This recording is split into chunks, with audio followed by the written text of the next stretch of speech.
তো হ্যালো বন্ধুরা, good evening জানাই সবাইকে। আমি এখন একটা হোটেলে কাজ করি।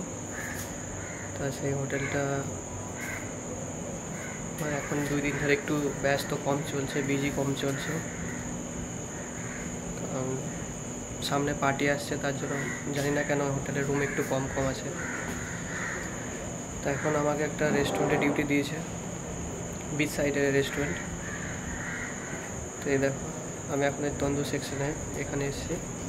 তন্দুর শেফ মেন কিচেন রুটি মারতে গেছে, সেই জন্য আমাকে এখানে বলেছে যে তন্দুরটা চলে গেলে দেখাচ্ছি।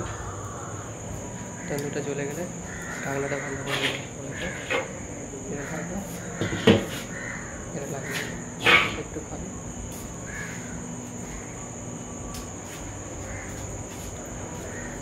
আমার পিছনে দেখতে পাচ্ছ রেস্টুরেন্ট পুরো এখন খালি আছে, গেস্ট নেই। একটাই মাত্র গেস্ট এসছে, একটা টেবিল এসছে। দেখো হোটেল লাইনে কাজ কেমন হয় তোমাদেরকে দেখাবো পরের ভিডিওতে। দেখো।